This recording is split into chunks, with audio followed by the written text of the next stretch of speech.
2 days after I was sworn in, I was meeting high-level officials up here at the Capitol. I met the governor, I met the lieutenant governor, I met the highest-ranking Republicans, I met the highest-ranking Democrats. And in one of these meetings, one of the persons greeted me and said, "Len, we're so happy to have you up here.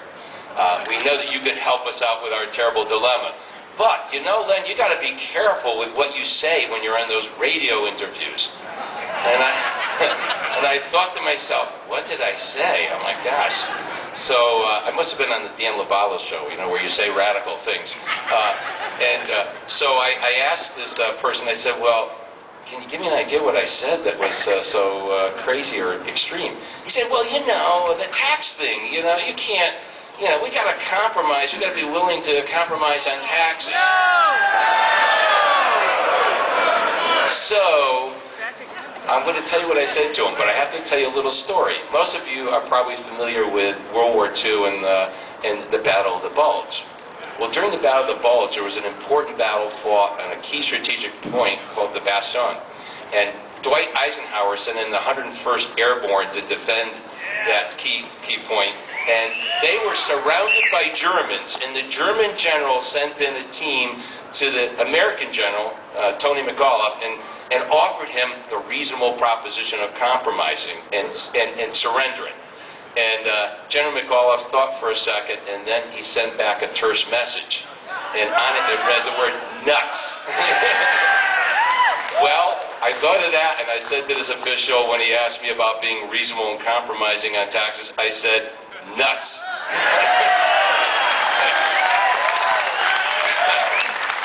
I can tell you now, I know what the German general must have looked like when he got the message from General McAuliffe. Nuts. Look, politics is often said is the art of compromise. And indeed, there's a lot of issues where it is appropriate to compromise and meet the other party halfway. But when it comes to this tax issue in Connecticut, there can be no compromise. And in fact, it's not reasonable to compromise. And the reason it's not reasonable to compromise, and I hope the press picks up on this, because the press always pushes compromise. You're unreasonable if you're not compromising. The reason it's not reasonable to compromise is because when you have an illness, when you have a disease, you don't solve it, you don't correct it with the wrong diagnosis and the wrong prescription. And Connecticut's disease, the thing that's caused this terrible deficit, this record deficit we have, is not that we've undertaxed people, it's that we've had a legacy of 20 or 25 years of totally out of control, reckless spending.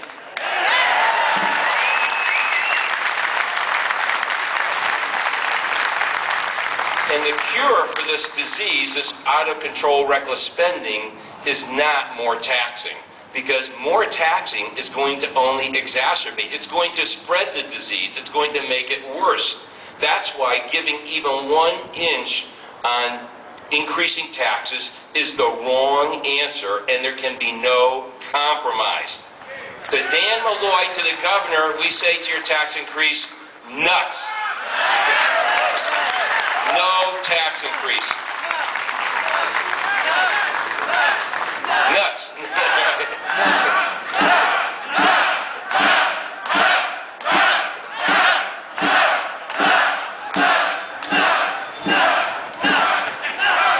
You got that, Governor? Nuts.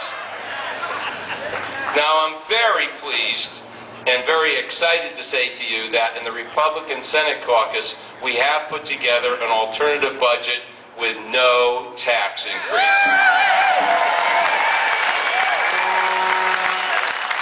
And my understanding is that we're going to announce this sometime next week, I believe next Tuesday. Our leaders are working with the leaders in the House Republicans because they've crafted their own alternative budget as well, and we're trying to work it out so that we can have a unified front and show the governor and the Democratic-controlled General Assembly that, yes, we can balance the budget without 1 nickel of tax increase.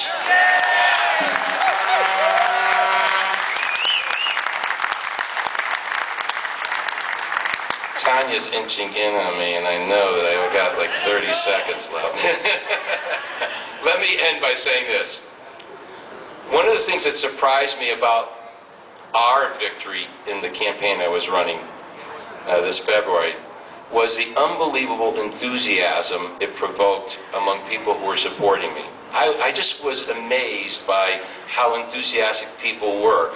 I was at a town hall meeting last week, and one lady got up and she said, "Len, when I read about your victory the day after," she said, "I think I woke my neighbor up screaming." I can tell you this.